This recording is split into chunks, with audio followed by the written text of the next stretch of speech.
हरि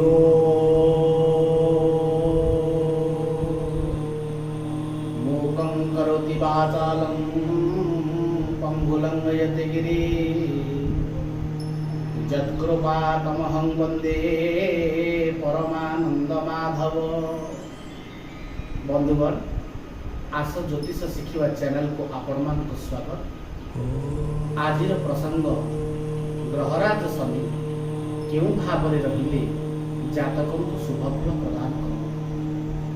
साधारणतः समस्त मनरे गोटे संदेह थाए, शनि सतरे कौन शुभफल प्रदान करते? कारण शनि को समस्ते डरी था एवं शनि दशा पड़ी कहले मनरे भय संचार होता है। किंतु मन रखु बंधुगण, आपण मैंने जानी ग्रहराज शनि होउछन्ति न्यायर प्रतीक, से होउछन्ति लॉर्ड ऑफ जस्टिस। तांकरी दशारे जदि आपणकर कर्म उन्नत रही निश्चित भाव से शुभफल प्रदान करते। कारण से न्यायर देवता, से विलंबकारी देवता हो पारती, किंतु आपणकर कार्य को देखि से शुभफल देइथांती। तेणु कहा जाए शनि दशारे deny delay but not deny. এই পরিপ্রেক্ষিতে গোটিয়ে শ্লোকটিয়ে উদ্ধার করছি। তুলা কোদণ্ড বিনস্ত লগ্নস্তস্ত শনির্জদা করোতি ভূপতি লক্ষ্মী চান্যগ্রহী।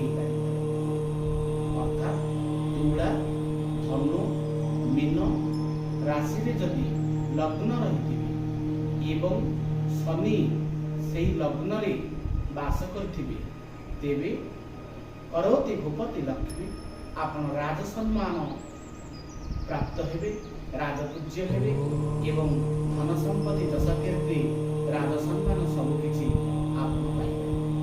एवं एतत् घर व्यतीत यदि अन्य गृह शनि अवस्थान करथिबे लग्न रे, ताहाले आपन एक दारिद्र्य जोग सृष्टि हेउछि बोली जानि।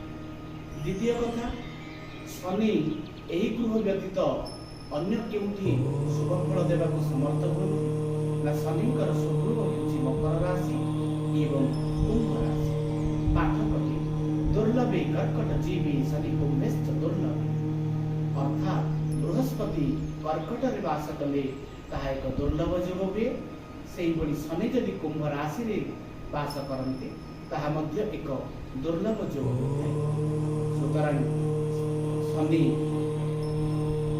आपणकर मकर राशि रे एवं कुंभ राशि रे रहिले ताहा शुभफल प्राप्त कराइथा। ठीक सेही परि शनि जदि तुल राशि रे रहंती, तुलरे शनि उच्च, तेणु सेथिरे शनिकर अवस्थिति मध्य अत्यंत शुभफल जातक को प्रदान करिଥାଏ।